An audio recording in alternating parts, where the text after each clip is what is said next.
Cette série commence par expliquer que ce monde est un endroit où le sang des faibles est versé et que les forts le boivent. Au plus profond d'une forêt, un homme aperçoit une créature en disant qu'il y a une proie là-bas. Il dit à un autre homme qu'il ne doit pas oublier ce qu'on lui a appris et qu'il doit rester calme. On voit les mains de l'homme trembler avant qu'on lui dise de tirer. On entend un bruit sourd qui effraie la créature et la fait s'enfuir. Le type le taquine et on apprend que le type a cassé l'arc. Il s'appelle Jawan. L'homme dit qu'il lui a dit d'attraper la proie, alors pourquoi a-t-il cassé l'arc à la place? Jawan dit qu'il s'est cassé trop facilement et parce qu'il était trop vieux. Le type sanglote en demandant de quoi il parle et qu'il l'a acheté tout neuf il y a tout juste une semaine. Il le savait dès le moment où il a dit qu'il voulait apprendre à chasser sans raison et parce qu'au final il est un noble. Alors pourquoi insiste-t-il pour devenir chasseur? Il aurait pu simplement apprendre le maniement de l'épée à la place. Jean le fixe et dit que le maniement de l'épée ne rapporte pas d'argent tant qu'on n'est pas embauché et que l'argent est la chose la plus importante pour lui en ce moment parce que c'est ce dont il a besoin pour survivre dans ce monde pourri. Il se dirige vers l'endroit suivant et nous en apprenons plus sur lui. Il s'appelle Jawan. Son nom de naissance est Kim Yohan. Après être mort dans un accident inattendu, il s'est réincarné dans un autre monde. Et renaître en tant que noble n'était pas mal, mais pour l'instant il est le dernier dans la hiérarchie de sa famille. Il ne pourra pas hériter du nom et de la richesse, et s'il a de la chance, il ne sera pas déshabillé et expulsé pendant les luttes de pouvoir entre ses frères et sœurs. Le plus gros problème de tous était autre chose.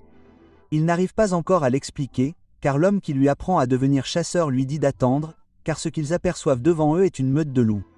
Une flèche vole, atterrit à côté des loups, les faisant fuir et les renvoyant dans la forêt. Jawan dit que le thème du monde dans lequel il s'est réincarné est une époque médiévale très réaliste. Il regarde ce que les loups rongeaient, et qui est un cadavre en décomposition. Le vieil homme dit que c'est cruel. Même dans la mort, ils ne peuvent pas se reposer. John demande s'il pourrait être de leur village, et l'homme dit que c'est difficile à dire, car personne ne le sait. La seule chose dont il est sûr, c'est que le plus faible n'est rien, mais prier pour le fort. Jean dit que, comme prévu, pour éviter de devenir une proie à cette époque, ce dont il a besoin n'est autre que de l'argent. Lorsqu'il est arrivé dans ce monde, il espérait qu'il s'éveillerait et, ou qu'il aurait une capacité incroyable. Finalement, il a compris que rien de tel n'existe ici. Il a donc changé d'objectif, et il ne s'agit plus que de gagner de l'argent. S'il en a, il peut quitter ce territoire et faire ce qu'il veut. Il peut devenir marchand ou même fermier libre. Donc, quoi qu'il arrive, il va devoir rassembler toutes les pièces qu'il pourra trouver. Le vieil homme lui dit de jeter un œil à ça. C'est l'herbe médicinale dont il lui a parlé plus tôt et elle s'appelle la petite herbe du diable. C'est une herbe rare, excellente pour arrêter les saignements et stimuler la vigilance. Il lui dit de faire attention aux connaissances des chasseurs en matière d'herbe. Jawan l'arrache de l'arbre, disant que cela signifie qu'elle doit être chère, et il commence à la mettre dans sa bourse, le remerciant pour l'argent. Le vieil homme lui dit alors qu'il a fait tomber quelque chose, lui demandant s'il a fait tomber une bourse d'herbe. John la ramasse en disant « Mais ce n'est pas à lui, et quelqu'un d'autre a dû la faire tomber. » Le vieil homme dit « Ce n'est pas possible. Personne ne s'enfonce aussi profondément dans la forêt, à part eux. » Il se rend compte que quelque chose ne va pas, et alors que son ventre commence à se serrer, ils entendent un cri à glacer le sang. Ils courent vite vers lui, et alors qu'une petite fille appelle à l'aide, ils entendent des loups aboyer, et ce qu'ils voient, c'est elle, coincée sur une branche d'arbre, entourée de loups. Ils la reconnaissent comme étant la fille de Robert. Elle s'appelle Dell.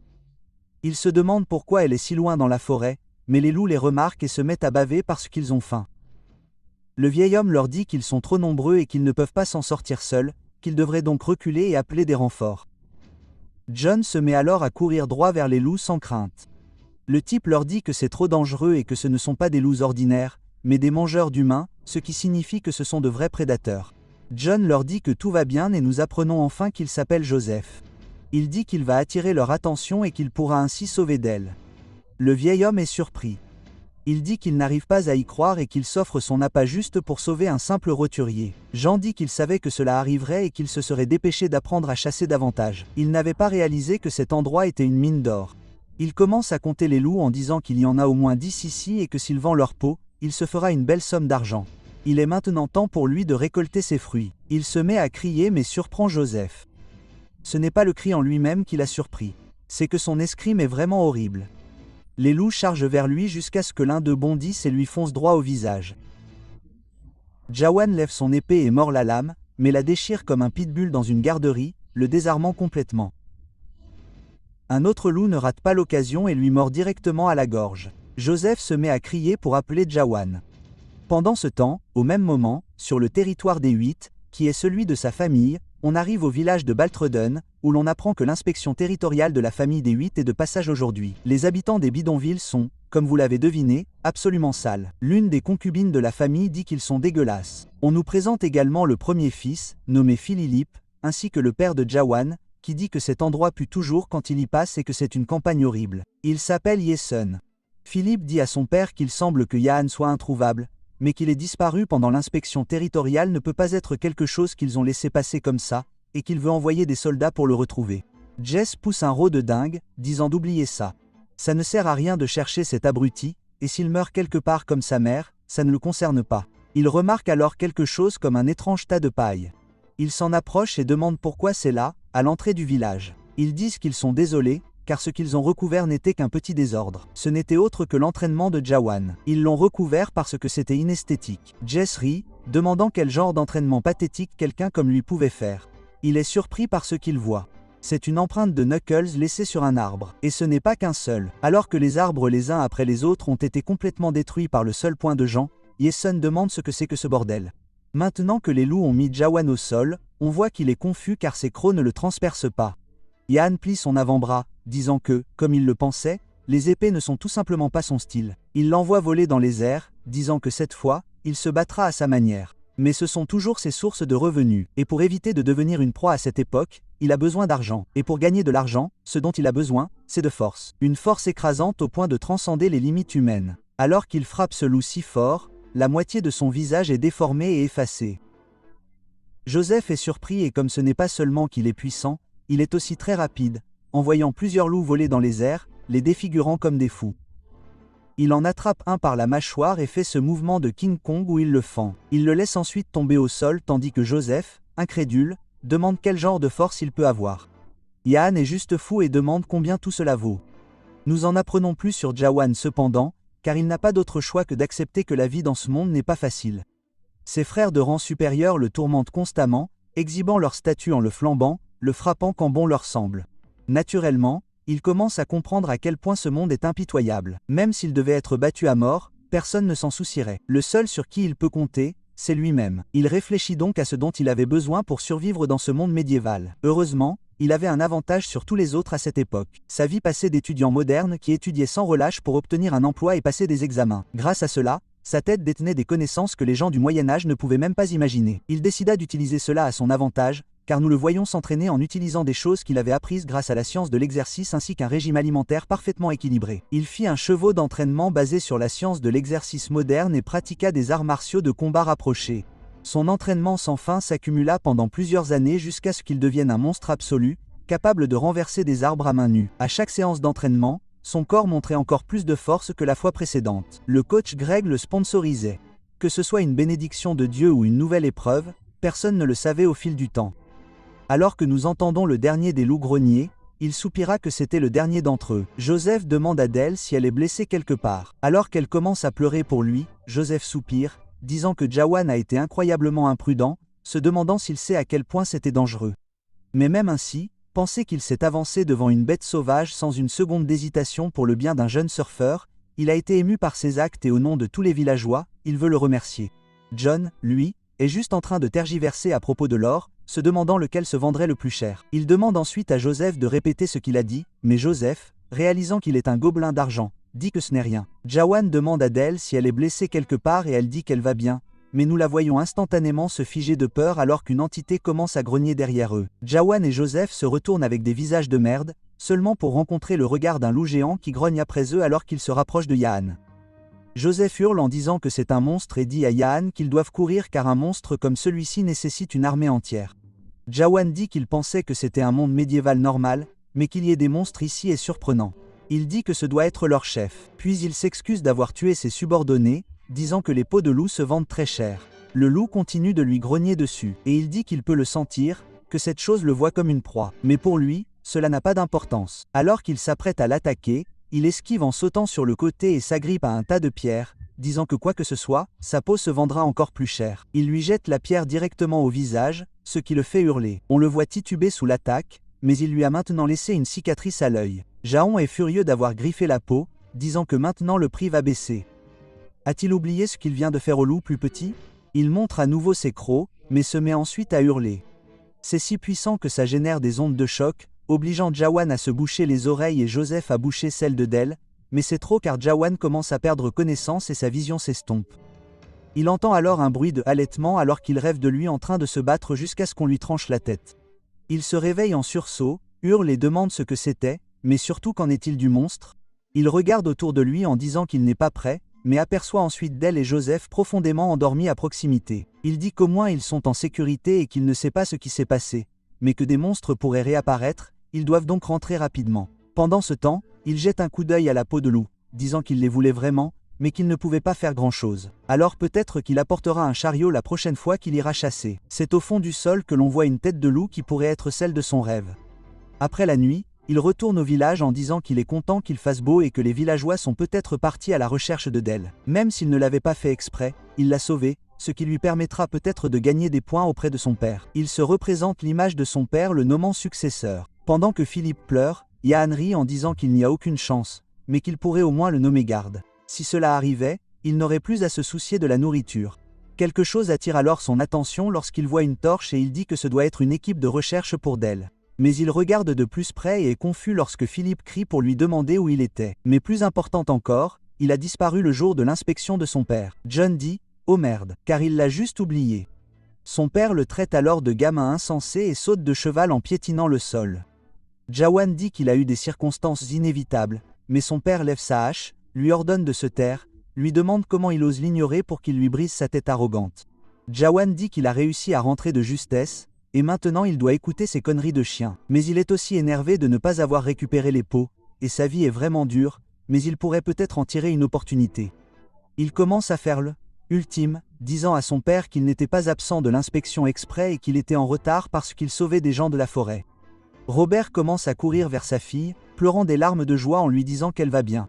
John demande à son père s'il voit ça, disant qu'elle était entourée d'une douzaine de loups mangeurs d'humains dans les bois, et qu'il les a donc combattus pour sauver cet enfant, les vainquant tous. Il n'a pas pu participer à l'inspection, mais il pense avoir fait son devoir de fils de famille de nuit. Il s'incline en lui demandant s'il va lui pardonner juste pour cette fois et qu'il continuera à faire de son mieux pour la sécurité du domaine. Il veut également le poste de capitaine de la garde. Philippe a l'air effrayé et Jean dit que c'était une parfaite opération de relations publiques. Il se serait engagé tout de suite s'il avait été intervieweur. Son père se met à rire en demandant si c'est vraiment ce qui s'est passé et si c'est le cas, où sont les loups? Il ne s'attend certainement pas à ce qu'il le croie sans aucune preuve.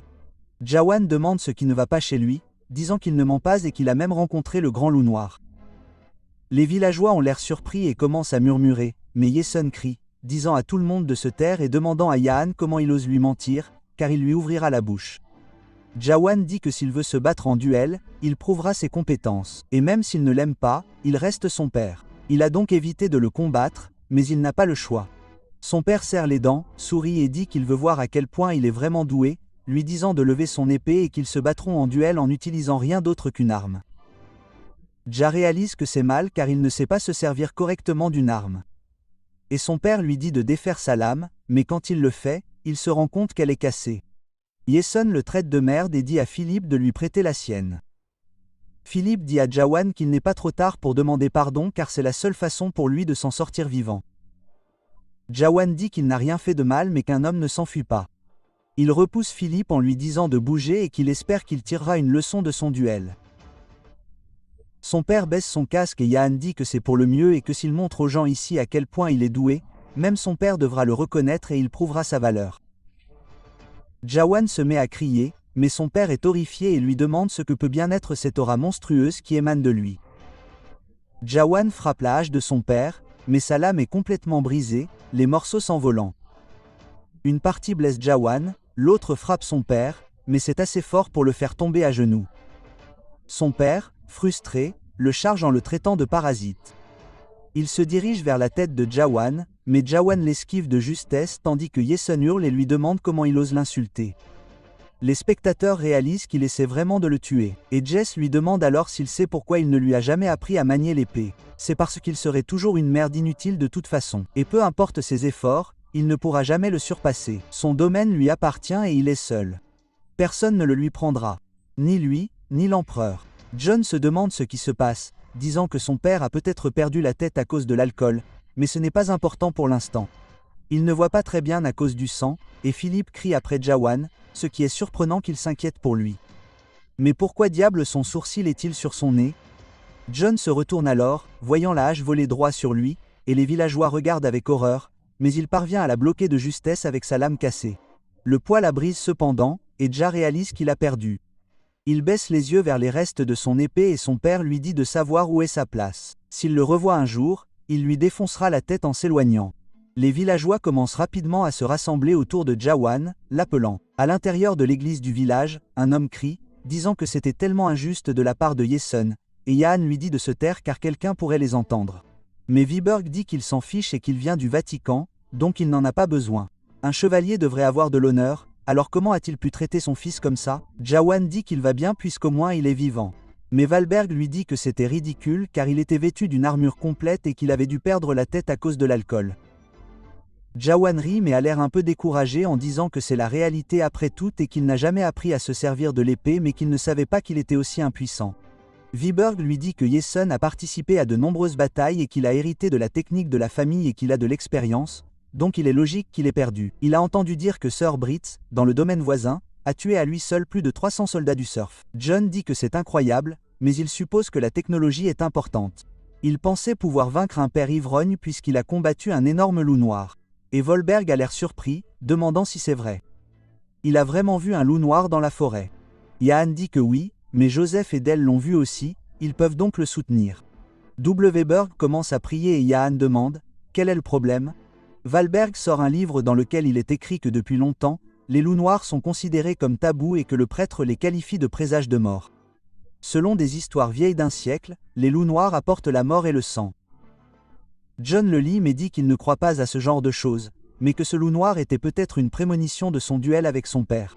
Ça, dit Viborg, est possible, mais sans panique. Et les histoires sur les loups ne sont que de vieilles histoires après tout. Et peut-être que Dieu l'aide, car c'est une bonne personne qui se place au-dessus des autres. John sourit, se demandant s'il ne l'a pas embrouillé, car tout ce qu'il veut, c'est de l'argent après tout. Pendant ce temps, chez le baron britannique dont Valberg parlait, un massacre unilatéral est en cours. C'est un bain de sang total.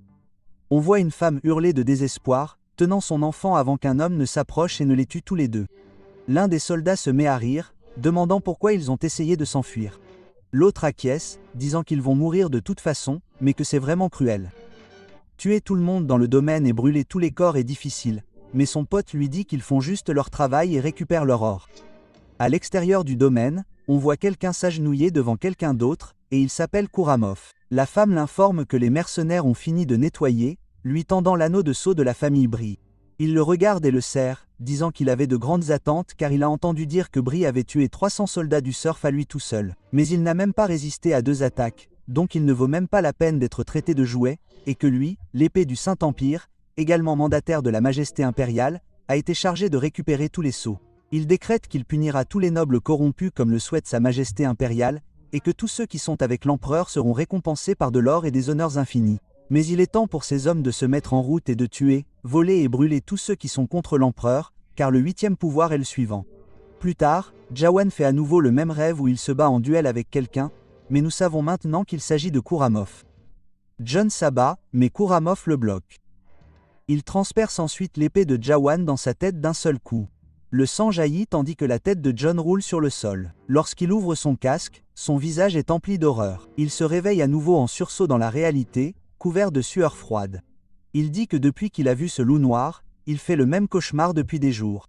Il se souvient que Volberg lui a dit que cela avait toujours été considéré comme un présage de malheur. Son existence même était considérée comme un mauvais présage, répandant le sang dans toutes les directions et apportant la mort aux autres, ce qui lui valut le surnom de signe de la mort. John balaya cela du revers de la main en disant « Ce n'est que de la superstition ».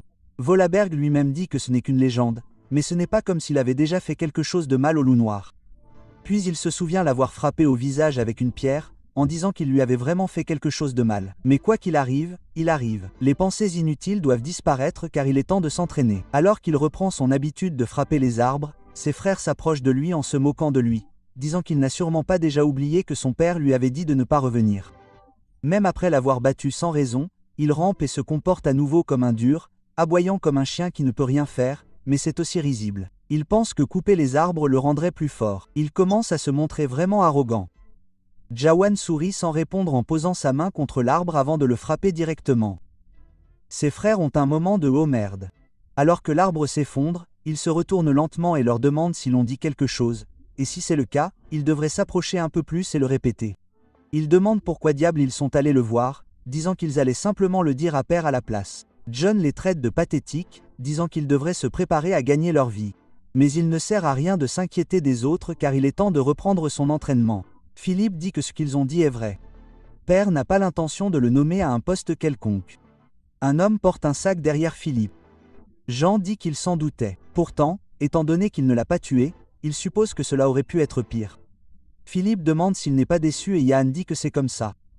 Il va devoir trouver un autre moyen de gagner sa vie. Philippe lui dit que Père a peur de lui. Yann a honnêtement l'air un peu triste à ce sujet. Philippe lui dit qu'il est indéniablement fort et que la force est une menace pour lui. Père veut des enfants obéissants comme lui, mais il est différent. Il insiste pour vivre selon ses propres principes et son père pense qu'un jour sa force lui prendra tout comme il a renversé son grand-père et pris la souveraineté. Jawan dit, c'est absurde. Philippe ordonne alors à l'homme d'apporter le sac.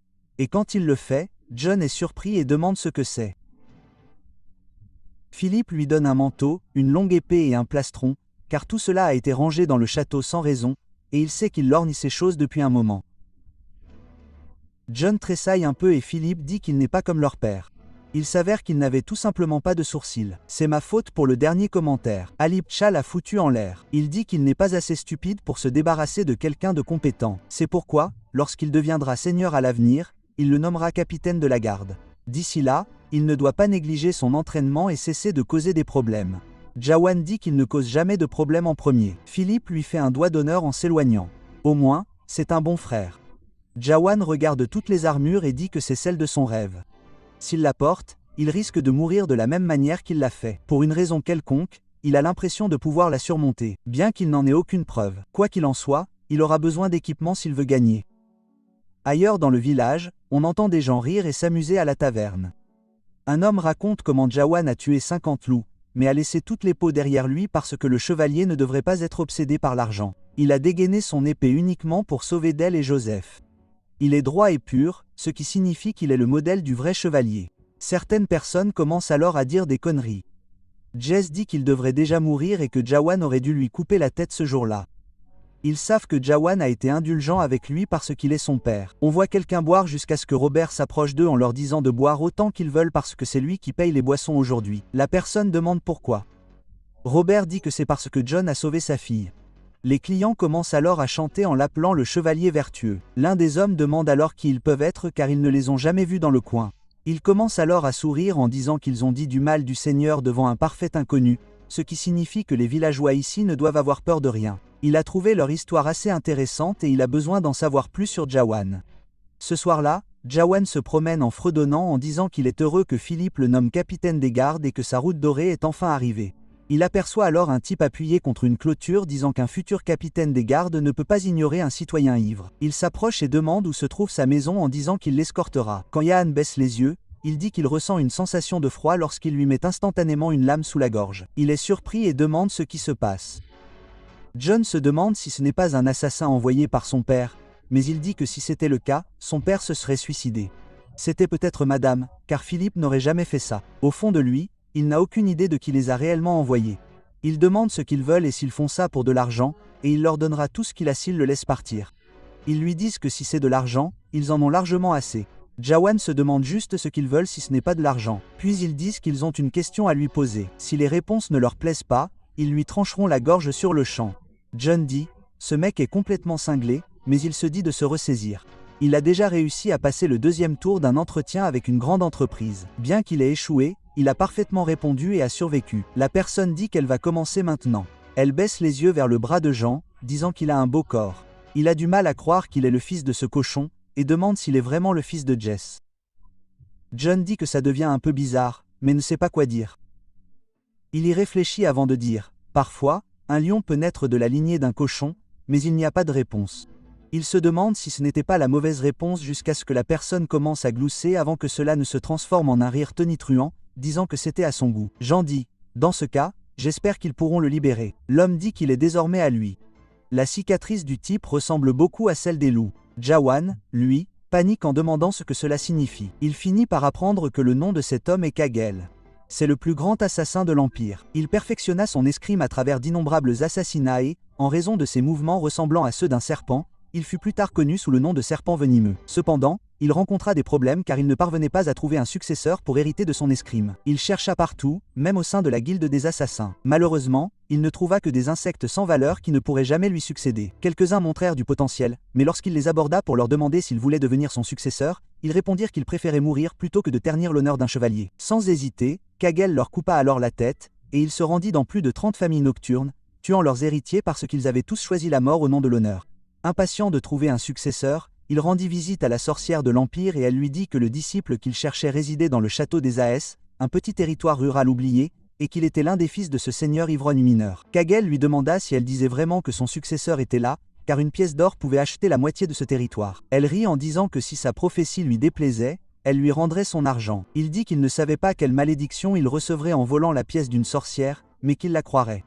Il le voulait vraiment, car il avait perdu trop d'années à en chercher une et n'avait plus de temps. Même lorsqu'il mit les pieds sur le territoire des Huit, le doute s'accrocha à lui. Il se demandait constamment si celui qui était digne de devenir son successeur vivait vraiment ici. Il se résolut à tuer le gamin sur le champ s'il n'aimait pas ce morveux. C'est alors qu'il se présenta officiellement à Jawan, disant qu'il n'avait pas de temps à perdre, car il allait devenir son successeur et qu'il devait choisir entre mourir de sa main ou apprendre l'art de l'épée. Ja commence juste à marmonner en demandant combien. Kagel demande de quoi il parle.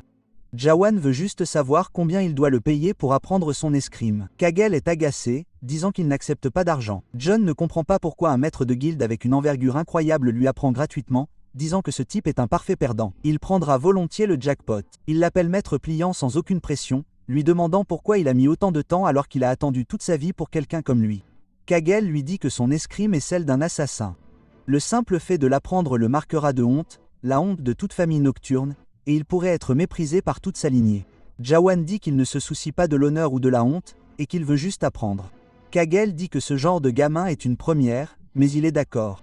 John l'appelle alors à nouveau maître, disant qu'il a déjà mentionné qu'il avait beaucoup d'argent, et que s'il apprend bien, il lui donnera sûrement une allocation. Kagel comprend maintenant qu'il a peut-être eu les yeux plus gros que le ventre. De retour au château, Yeson commence à sortir, disant que l'inspection étant terminée, il va partir pour un moment. Philippe et Madame disent qu'ils s'occuperont tous les deux du château en même temps et commencent à se regarder fixement. Elle dit que peu importe à quel point il se bat, ce château sera à elle. Philippe dit des bêtises car il est le prochain seigneur. Yeson dit qu'il en a marre de deux alors qu'ils se disputent et se disputent toute la journée, tous les jours, et qu'ils peuvent faire ce qu'ils veulent. Philippe lui dit alors que Jawan n'est pas encore rentré, lui demandant quoi faire. Jess se moque avant de crier le nom de Philippe, lui disant d'arrêter de perdre son temps avec ce gamin. Comme ce faible ne le préoccupe pas, même s'il meurt, Philippe dit qu'il comprend et s'excuse auprès de son père, mais il veut juste savoir où est son frère et ce qu'il fait en ce moment. Au même moment, près de la forêt du château, Kagel dit qu'il doit vérifier son niveau de compétence. John demande s'il peut emprunter une épée puisqu'il la casse souvent. Kagel lui dit d'y aller, mais dit qu'il est imprudent s'il brise des épées. Et jusqu'à présent, il n'y a rien qu'il aime chez lui. Et s'il n'est pas à la hauteur de ses attentes, il pourrait bien le tuer tout de suite. Il demande à Yahan s'il est prêt, et Yahan dit oui. Kagel jette un coup d'œil à sa posture et est perdu, se demandant s'il s'agit vraiment du fils d'une famille de chevaliers. Puis il se dit qu'il doit juste le tuer et passer à autre chose parce qu'il va ouvrir au milieu. John demande alors s'il doit utiliser l'escrime ou s'il peut se battre comme il le souhaite. Kagel lui dit de faire ce qu'il veut. Il peut utiliser son poing, des pierres ou des lames. Peu lui importe. John sourit et dit que si c'est le cas, il acceptera volontiers en ramenant son poing. Il le balance en avant, jetant la lame sur Kagel, et elle se brise instantanément. Alors que Kagel regarde les fragments de lame voler dans les airs, il réalise que tous ses doutes étaient injustifiés depuis le début. Comme ce type est un monstre maudit, alors que les fragments volent toujours dans les airs, John frappe rapidement la tête de Kagel. Kagel esquive, mais est surpris qu'il y ait autant de pression d'air pour un simple coup de poing. C'est tellement fort que ça lui fait même saigner du nez. Et il dit que si ce coup de poing le touche, il sait qu'il sera tué sur le coup. Et plutôt que d'être un combat contre un humain, il a l'impression de combattre une bête sauvage. Il dégaine alors sa lame et met Jawan sur la défensive alors qu'il attaque constamment avec son escrime de serpent. Jawan demande ce que c'est que ce mouvement, et il ne sait pas du tout où il va aller. Kagel profite de la brèche dans la défense de Jawan et le frappe en plein visage, le faisant voler en arrière sur le sol. Kagel le fixe et dit qu'il sait qu'il l'a frappé avec le côté plat de la lame pour qu'il ne s'évanouisse pas. C'est vraiment ridicule. S'il était né 1000 ans plus tôt, on l'aurait appelé un héros légendaire. John est surpris puis le remercie. Mais Kagel dit qu'il a une faiblesse critique et qu'à ce rythme-là, il mourra quoi qu'il arrive. John lui demande de quoi il parle, se demandant ce qu'il veut dire. Kagel lui dit qu'il ne peut pas contrôler sa force et que cette force le tuera. Jawan dit que ce n'est pas comme s'il s'attaquait lui-même car il n'est pas si stupide. Kagel ouvre sa robe comme ce marchand de Resident Evil 4 et lui tend une autre lame, en disant que s'il est si sûr de lui pour réessayer et s'il parvient à briser son épée à la place de la sienne, il lui donnera de l'or. Jawan fonce et lui dit qu'il ferait mieux de tenir sa promesse. Alors qu'ils se balancent en avant, leurs lames s'entrechoquent. Mais une fois de plus, la lame de Jawan se brise et envoie des fragments voler partout, lui coupant même le visage. Puis il baisse les yeux et réalise que c'est comme la fois où il combattait son père. Kagel demande s'il le voit maintenant qu'il vient de perdre face à sa propre force. Il doit apprendre à contrôler sa puissance, sinon il mourra, et montre du doigt un fragment de l'épée incrusté dans sa poitrine. Yahan demande s'il l'a envoyé là exprès et Kagel dit que c'est du gâteau s'il est compétent avec l'épée. Yahan dit qu'il comprend maintenant qu'il doit apprendre à contrôler sa force plutôt que de l'apprendre pour éviter la mort puisqu'il est le futur capitaine de la garde des 8. Kagel lui dit que s'il sait comment maîtriser son pouvoir, quelque chose comme ça est possible. Alors qu'il frappe une fois de plus, Jawan va le bloquer en oubliant que sa lame est cassée. Elle fend le côté de son armure très proprement. Jawan n'en revient pas d'avoir tranché son armure avec juste le fourreau de l'épée. Kagel lui demande s'il a vu ça parce que s'il est capable de contrôler sa force, il peut trancher n'importe quoi, même s'il ne manie pas d'épée. Lorsqu'il sera capable de la contrôler correctement, il ne peut même pas imaginer à quel point il sera puissant. Il pointe alors sa lame droite sur le visage de Jawan, en disant que ça suffit. Il est donc temps pour eux de commencer l'entraînement, et ce sera si difficile qu'il voudra mourir en demandant s'il est prêt. Sans aucune hésitation, Jawan dit oui. Quelque temps plus tard, de retour au village, ce qui est une belle photo parce que nous voyons à quelle distance le château est du village. John se promène et ressemble à Rihanna après l'épreuve de Chris Brown. Il dit qu'il pense qu'il apprend enfin à se retenir, mais c'est tellement dur. Il a appris à ne pas casser son épée, mais il n'a pas encore appris à manier l'épée. Il est alors surpris par quelque chose en voyant un groupe d'elfes devant leur château. Il s'approche et demande qui ils sont et pourquoi ils se tiennent là. L'un d'eux dit que cette zone est interdite et lui dit de partir. Jawan demande qui diable il pense lui dire quoi faire. Et l'homme sourit en disant qu'ils appartiennent aux mercenaires directement affiliés à Sa Majesté impériale. Ce sont des loups comme un chaton. John s'enthousiasme, dit qu'il veut aussi un travail et demande comment est le salaire car il rêve de devenir capitaine de la garde. Les mercenaires commencent à se moquer de lui, disant que ce qu'ils obtiennent est incomparable à ce que le capitaine de la garde obtiendrait. Ils obtiennent 2 pièces d'or rien que pour un travail. Les yeux de John se transforment en argent. Les mercenaires disent qu'il a l'air de faire un peu d'exercice, mais cela fait de lui une cible plus importante, car ce qui compte, c'est le talent.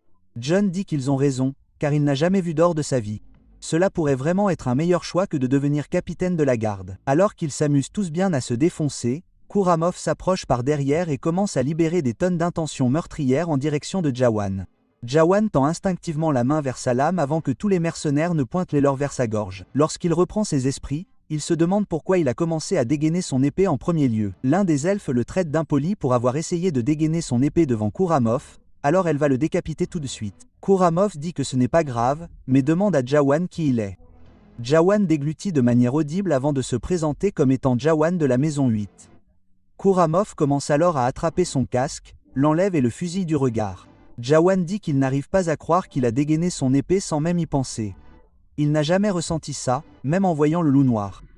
L'intention meurtrière de Kuramov est étouffante. C'est comme s'il était une proie placée devant un prédateur suprême. Kuramov lui dit de bouger puisqu'il est sur son chemin. Jean commence à transpirer rien que sous la pression jusqu'à ce qu'un des mercenaires lui donne une tape dans le dos et il se met à rire en disant qu'il a tellement peur. La prochaine fois, il faut faire attention, mais ils ne savent pas s'il y en aura une autre. Cependant, la femme de tout à l'heure, dont on apprend qu'elle s'appelle Jane, demande à Kuram s'il peut vraiment le laisser. Kuramov dit qu'il ne veut pas causer d'ennui un jour comme celui-ci. Du moins pas encore. John se demande juste quelle raison un chevalier de l'empereur pourrait bien avoir ici. Ailleurs dans le château, on entend Philippe surpris que Kuramov soit arrivé et il commence à grimacer en demandant pourquoi une personne aussi estimée ferait tout ce chemin jusqu'à un endroit comme celui-ci. Il court en sueur, le salue comme le prochain seigneur et lui demande ce qui l'amène ici. Mais ce qu'il voit, c'est que la maîtresse de maison est déjà accrochée à lui, lui présentant son enfant Jon comme celui qui est censé devenir le véritable seigneur. Si elle avait su que quelqu'un d'aussi merveilleux que lui existait, elle se serait mariée plus tard et il devrait se rendre au château intérieur. Il passe à côté d'elle, l'ignorant, et elle commence à s'énerver. Philippe regarde, mais ne dit pas un mot. Kurama enlève alors son casque et s'assoit sur le trône de Jess, lui demandant où il est. Il commence à avoir peur. Puis, Philippe dit que peu importe sa réputation, s'adresser au seigneur de cette façon est inapproprié. La dame dit « Pas du tout.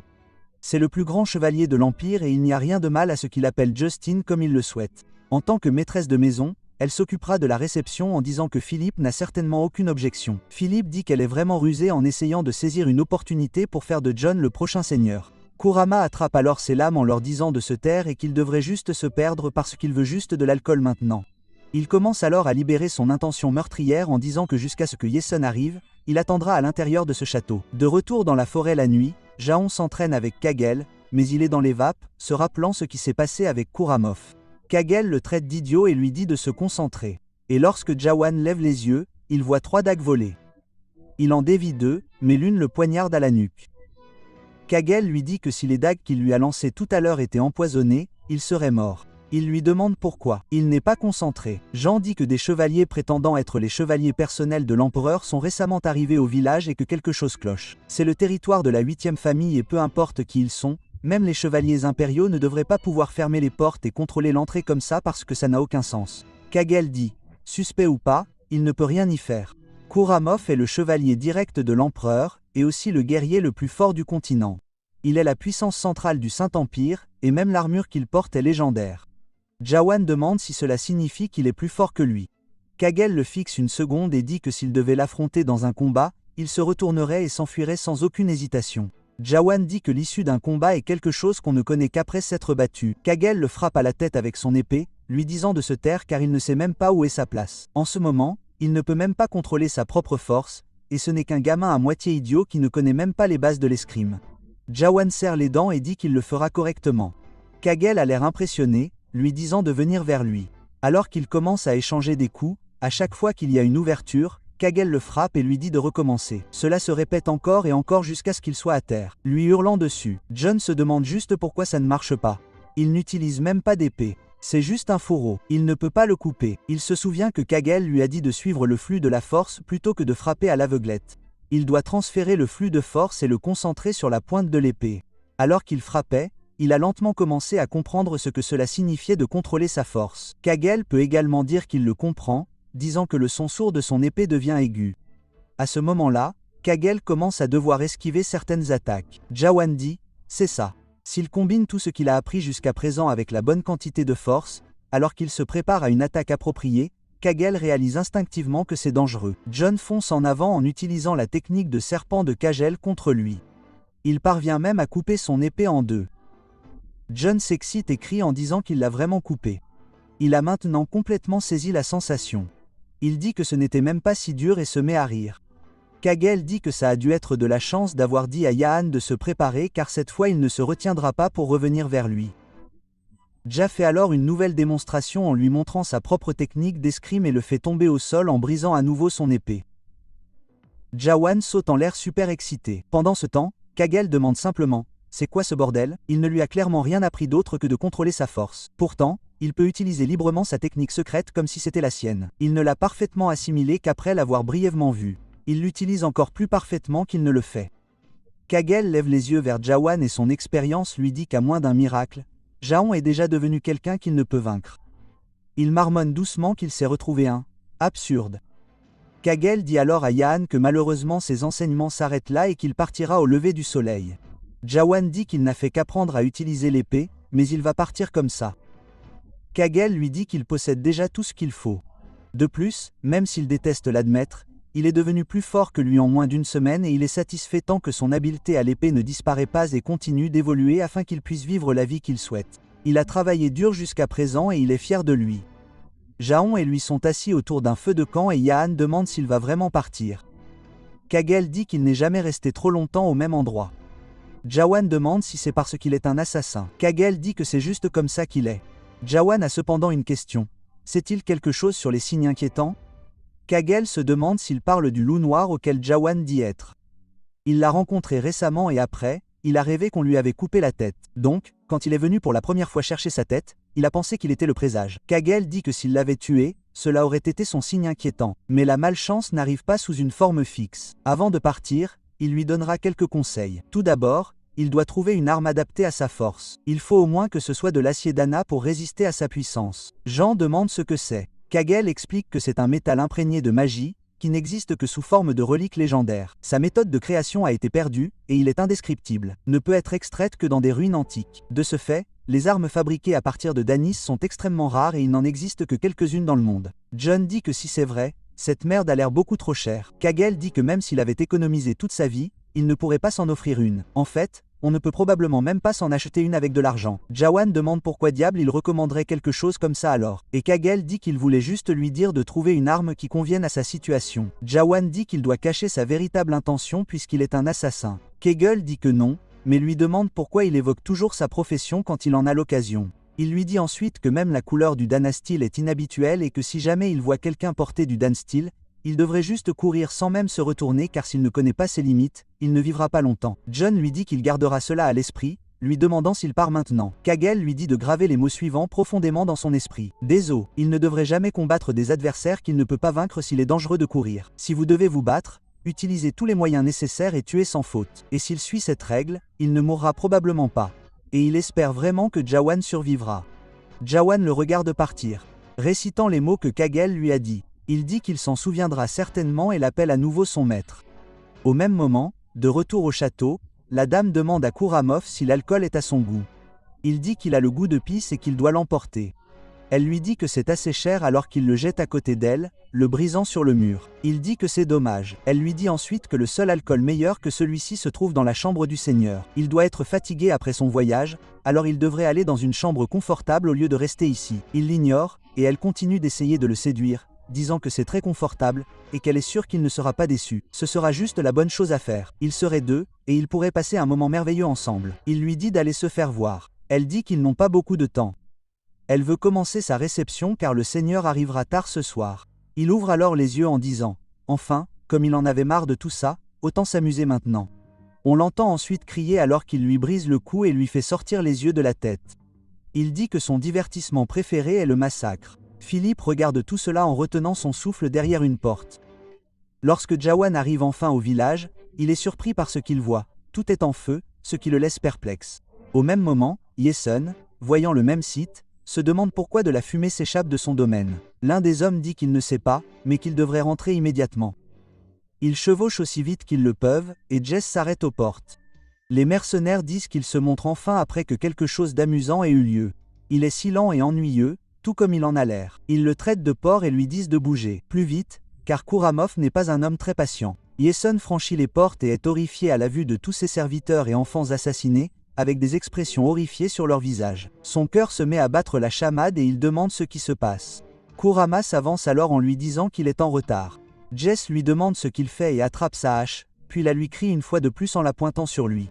Kouramov dit qu'il est coupable de tentative d'assassinat de l'empereur et de haute trahison. Par décret de Sa Majesté, sa maison doit être éradiquée. Yesun lui dit de ne pas être absurde car il s'agit d'une purge et il porte de fausses accusations contre lui pour l'exécuter. Il ne les suivra pas. Kouramov dégaine sa lame et dit à ses hommes de souffler dans le corps car il est temps pour lui de récupérer le sceau de la famille des 8 et de purger tout le monde sur ce territoire, et aussi d'effacer toute cette terre de la carte tandis que les yeux des mercs se remplissent de soif de sang. Il commence à charger vers eux. La ville.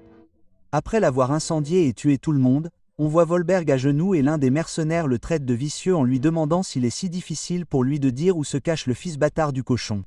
S'il ne veut pas ouvrir la bouche, il l'enverra directement à son dieu qu'il adore tant. Il lève alors sa lame en lui ordonnant de mourir, mais Jawan se faufile derrière lui et le fend à son tour. Berg est surpris et demande à Jawan ce qu'il fait ici. Jawan, cependant, est plus inquiet de ce qui se passe. Berg dit qu'il ne sait pas non plus. Les troupes impériales tuent des villageois sur place. Il est possible que Yesun ait déjà été tué lui aussi. Jawan est surpris et demande si son père est vraiment mort. Volaberg dit que ce n'est pas tout. Il brûle tout le village pour tout anéantir. Jawan dit qu'il doit se dépêcher de retourner au château, puis il entend une petite fille pleurer et la reconnaît. Il s'en approche. Des maisons qui sont toujours en feu et aperçoit d'elle en train de pleurer. Il dit qu'il est content qu'elle soit en sécurité et que c'est dangereux, alors viens ici. Il voit ensuite que son père a été exécuté et cloué à un poteau. Elle se met à pleurer en parlant de son père. Le cœur de John commence à se serrer et il se souvient à quel point il était heureux quand il a sauvé sa fille il y a tout juste une semaine, ainsi que de tous les souvenirs qu'il a partagés avec les villageois. Il commence également à ressentir des émotions très mélangées, mais il ne peut rien y faire. Il serre les dents et dit à Dell que c'est dangereux, qu'elle doit donc aller avec Valberg. Volberg crie alors en demandant à Yahan où il va car il doit fuir. Il commence à l'appeler en hurlant. Jawan se dirige vers les portes et lève les yeux pour voir la tête de son père sur une pique. Le panneau indique que Yesun a été exécuté pour trahison envers l'empereur et que quiconque récupère son cadavre sans permission sera puni pour le même crime. L'un des mercenaires le reconnaît comme étant le bâtard, fils, lui demandant s'il est revenu pour mourir. John tranche alors la pique avec la tête de son père dessus, la faisant tomber par terre, et il piétine le drapeau. Les mercenaires disent qu'ils doivent le tuer maintenant. Jawan les fusille du regard et commence à les découper en morceaux les uns après les autres, détruisant à lui seul tout leur groupe. Au fond de lui, il se demande pourquoi il fait ça et pourquoi il retourne au château. Volg avait raison, il aurait dû s'enfuir, car s'il y retourne, il mourra sans raison en combattant Kouramov. Il entend alors Philippe l'appeler en le voyant porter une armure avec 3 flèches dans la poitrine. Philippe dit qu'il est content d'être en vie, mais lui demande pourquoi il est revenu, disant qu'il doit s'enfuir, car s'il reste, il mourra. Il enlève ensuite son casque, disant qu'il voulait le lui donner pour le jour où il deviendra le seigneur. Jawan le regarde et commence à avoir des émotions contradictoires, car son maître lui a dit qu'il en avait besoin, pour comprendre la différence de niveau de compétence dès qu'il devient dangereux de courir. Son adversaire est le chevalier de l'empereur et il doit courir sans regarder. Lorsqu'il baisse les yeux vers le casque que son frère lui a donné, il se souvient également que son maître lui a dit que s'il devait se battre, il devait tuer. John met le casque en disant que le moment était venu. Il se lève et marche avec assurance vers les portes du château en les poussant. Les mercs le regardent, confus, et lui demandent comment il est entré alors qu'il y a autant de gardes dehors. Jawan lève le poing et crie à Kouramov de sortir d'ici tout en supprimant le crâne d'un de ces types d'un seul coup de poing. Il s'enfonce lentement dans le château jusqu'à ce que Kouramov en sorte avec son épée qui dégouline encore du sang de sa famille. Kouramov dit qu'il ne pensait pas que le fils fugitif avait vraiment survécu. Il reconnaît le fait qu'ils se sont rencontrés à l'extérieur du château avant de lui demander s'il s'appelait Jawan. Jawan lui dit qu'il n'est pas d'humeur à échanger ses noms et qu'il peut simplement le considérer comme un fugitif. Un homme énervé. Kouramov dit qu'il aurait dû continuer à courir parce que s'il l'avait fait, il aurait pu vivre. Il suppose qu'il ne se soucie pas du tout de sa vie. Et si c'est le cas, alors il doit lui foncer dessus et en finir. Jawan hurle en disant qu'il n'avait pas besoin de lui dire ça pour commencer, car c'est ce qu'il allait faire. Ils commencent à échanger des coups, comme dans les rêves de Jawan, et ils arrivent au moment exact où Yahan prépare l'attaque et frappe. Kouramov le bloque. Alors que l'épée de Jawa est coupée par Karma-VS, il tente de frapper sa tête, mais Jawan laisse tomber l'épée et esquive en arrière avant d'en attraper une autre et de charger droit dessus. Kurama sourit en disant que c'est amusant. Il coupe une autre des épées en 2. Et cela se reproduit encore et encore.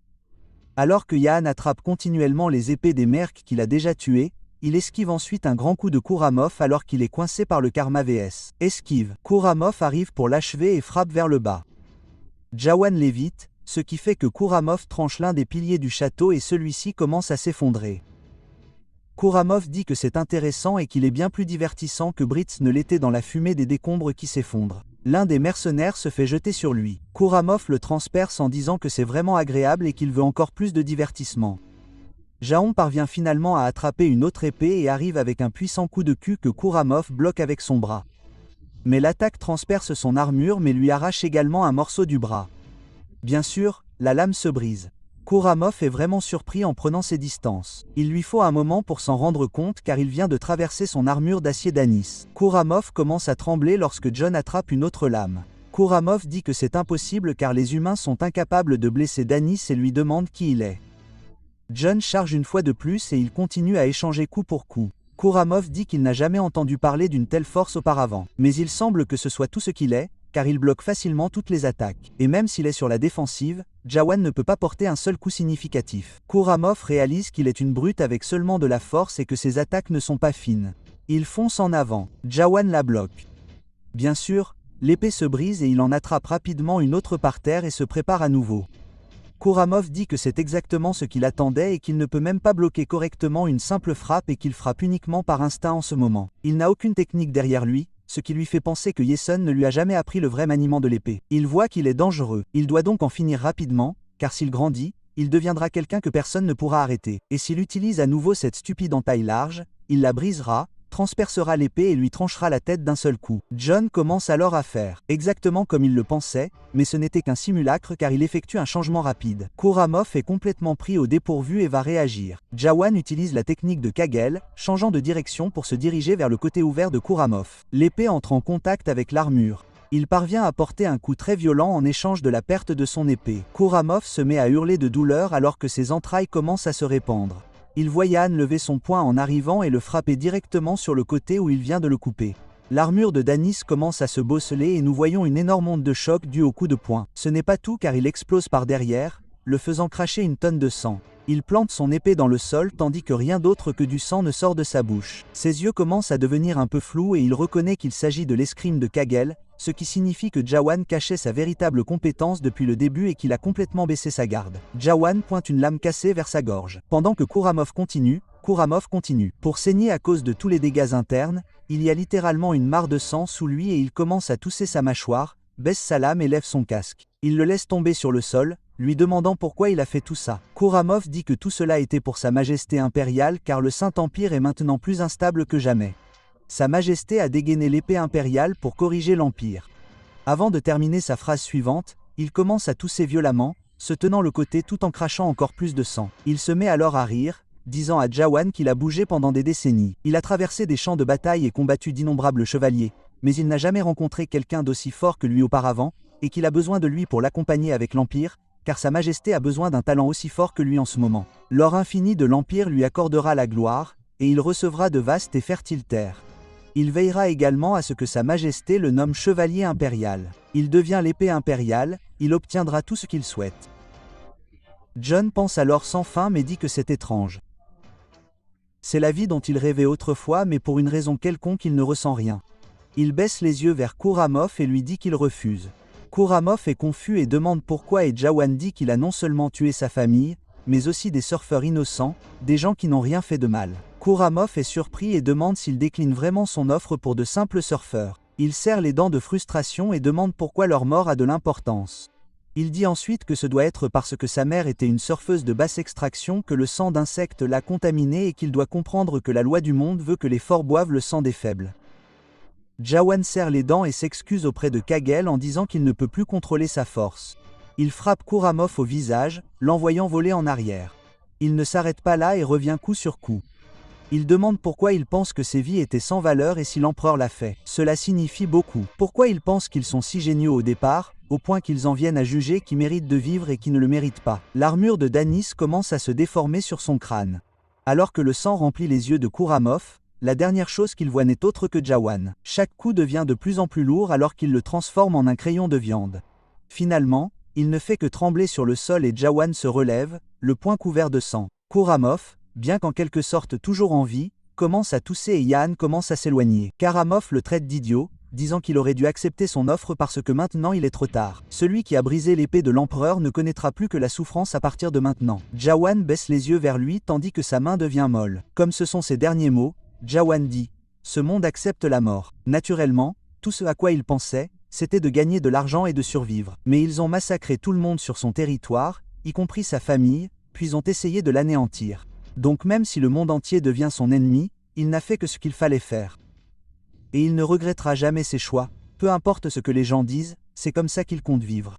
Si vous avez regardé jusqu'à la fin, abonnez-vous pour plus de vidéos comme celle-ci. Laissez un like ou un commentaire pour aider la chaîne. Merci d'avoir regardé.